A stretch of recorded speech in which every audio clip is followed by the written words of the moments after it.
Hello বন্ধুরা, আজকে যে টপিকটা নিয়ে আমি কথা বলবো সেটা হচ্ছে বিখ্যাত পরিচালক, এখন আমাদের বিখ্যাত একটা মুভি তুফান। তুফান নিয়ে আমি কিছু কথা বলবো। তুফান মুভিটা বেশ ভালোই চলছে, কিন্তু এদিকে যদি দেখা হয় যে আমরা তখন জন্মাইনি, যে বেদের মেয়ে জ্যোৎস্না যখন মুক্তি পেয়েছিল তখন কিন্তু বেদের মেয়ে জ্যোৎস্না মুভিটা 6 মাস প্রতিটা হলে, তখন 1400 সিনেমা হল ছিল, প্রত্যেকটা সিনেমা হলে কিন্তু 6 মাস হাউসফুল ব্যবসা করেছে। কিন্তু এখন কিন্তু এই তুফান মুভিটা, এই যে দেখো 2 সপ্তাহ পেরিয়ে গেছে, সিঙ্গেল স্ক্রিনে কিন্তু তোমার রিয়েলে কিন্তু লোক হচ্ছে না, লোক হচ্ছে কোথায়, ডিসিতে আর সিনেপ্লেক্সে কিছু চলতেছে। তো চলচ্চিত্রকাররাই বলতেছে যে একটা মুভি 3 মাস পর্যন্ত যদি এক নাগারে হাউসফুল যায় তাহলে তার চালান উঠে আসে। তো তাদের 20 কোটি টাকার মুভি এই তুফান। এখন এখানে কিন্তু একটা কথা আছে যে বুকিং এজেন্ট তারা পাবে, একটা প্রযোজক কত পার্সেন্ট পায়, মাত্র 20%।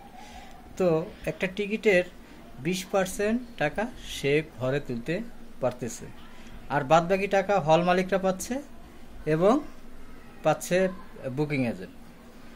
তাহলে এটা কিভাবে রায়হান রাফি সাহেব বলতেছে যেটা সুপার ডুপার বাম্পার হিট? আরে বাম্পার হিট তো তখনই হয় যখন একটা মুভি 3 মাস পর্যন্ত হাউসফুল যায় প্রত্যেকটা সিনেমা হলে। এখন তুমি সিঙ্গেল স্ক্রিনে গিয়ে দেখতে পারো সরজমিনে, যে আমরা নিজেরাও দেখেছি যে ডিসিতে কিছু লোক আছে কিন্তু রিয়েলে তেমন কোনো লোক নেই। তারপর একমাত্র সিনেপ্লেক্স ছাড়া, সিনেপ্লেক্স একটু ভালো চলতেছে। তো কিভাবে একটা বিখ্যাত পরিচালক এই কথাগুলো বলতেছে? যাই হোক, এটা তার ব্যাপার। আবার ওদিকে বিশ্বের বিভিন্ন দেশে ছবিটি মুক্তি দিতেছে। এর আগেও কিন্তু অনেক চলচ্চিত্র, দেবী চলচ্চিত্রটা তোমরা জানো কিনা, দেবী চলচ্চিত্রটা কিন্তু বিশ্বের বিভিন্ন দেশে ধুমধারাক্কা চলেছিল, জয়া আহসানের এবং চঞ্চল চৌধুরীর। তো এরকম বেশ কিছু মুভি কিন্তু বিদেশে খুব ভালো ব্যবসা করেছিল। তো এখন দেখার বিষয় কলকাতায় কেমন মুভিটা চলে। তোমার জিতের মুভি সাথী মুভিটা তোমরা জানো কি না, কলকাতায় প্রায় 4 মাস পর্যন্ত হাউসফুল চলেছে। 4 মাস সব সিনেমা হলে ছিল হাউসফুল। তো এরকম কি ব্যবসা করতে পারবে তুফান, যে 4 মাস 5 মাস পর্যন্ত হাউসফুল যাবে?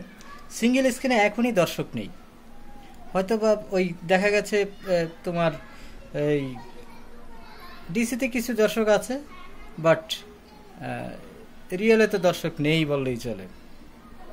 তো রায়হান রাফি সাহেব ভালো ভালো চলচ্চিত্র করতেছে, চেষ্টা করতেছে, এর জন্য সাধুবাদ জানাই। কিন্তু উনি যে অনেক সময় অনেক চাপাও মারেন, এটা কিন্তু বাস্তবতা। সে তো কিন্তু এটা বলে না যে বুকিং এজেন্ট পাবে কত, তারপর হল মালিকরা কত কত নিচ্ছে, তারপরে হচ্ছে প্রযোজকের লাভ। তো 3 মাস পর্যন্ত কি হাউসফুল যাবে তুফান? এখনই হাউসফুল হচ্ছে না সিঙ্গেল স্ক্রিনে।